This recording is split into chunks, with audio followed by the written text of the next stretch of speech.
नमस्ते, जय गोर्खा है। म दीपराज रसाइली खरसाङ टाउनबाट।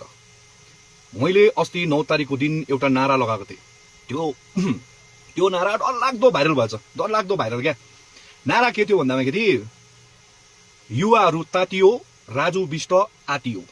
अर्को नारा के थियो भन्दाखेरि राजु विष्ट सुन्दैछस्, बङ्गाल सरकार सुन्दैछस्, राज्य सरकार सुन्दैछस्, वी वान्ट गोर्खाल्यान्ड, जिटिए हामीलाई चाहिँदैन।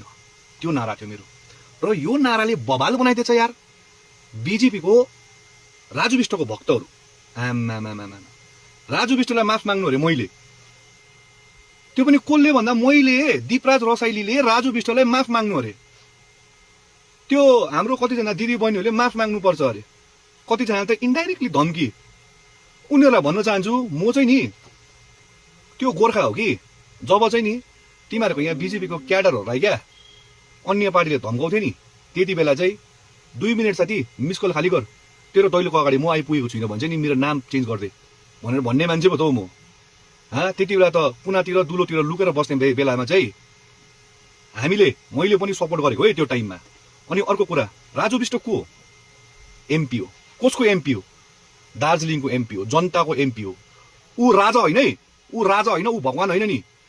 राजु विष्टले चाहिँ हाम्रो सेवा गर्नु लागि चाहिँ उसले हामीले त्यहाँ राखेको।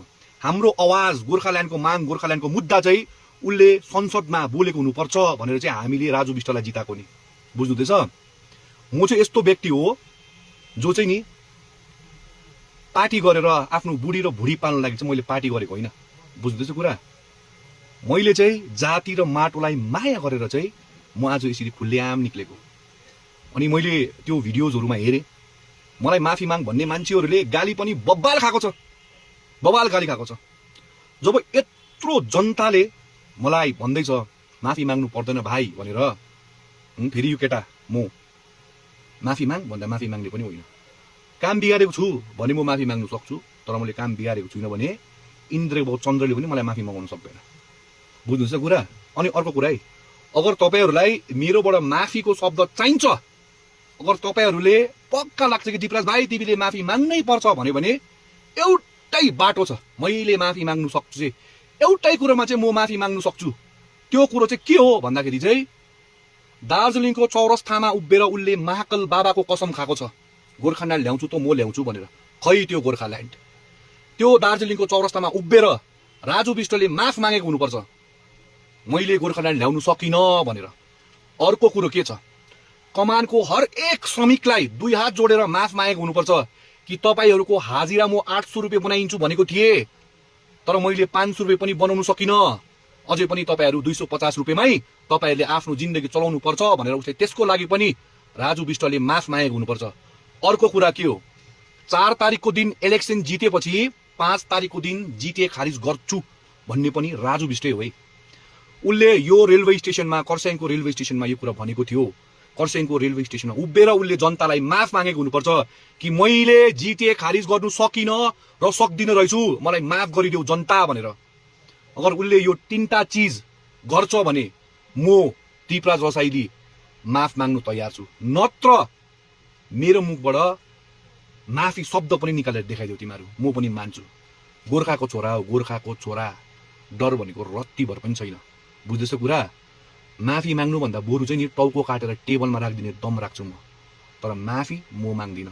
सोध्नुहोस् तपाईहरु खरसाङको बीजेपी को हाम्रो साथीभाइहरूलाई, त्यो खरसाङमा दीपराज रसाइली रहेछ नि, दाढीवाला भाइ, साथी, दाजु, उसको क्यारेक्टरको बारेमा सोध्नुहोस्। म रम रक्सी यो खाएर म बोल्ने मान्छे होइन। जब यहाँ छातीमा चाहिँ नि गोर्खाल्यान्डको आवाज निस्किन्छ नि, त्यति बेला चाहिँ मनबाट नै गोर्खाल्यान्डको आवाज निक्लेको हुन्छ। र यो आवाजलाई दबाउने कोसिस नगर्नुहोस्। अगर तपाईहरुकोमा दम छ भने आफ्नो आफ्नो फेसबुकमा पोस्ट गर्नुहोस् त, वी वान्ट गोर्खाल्यान्ड भनेर, पक्का गोर्खा हो भने। सक्नुहुन्छ?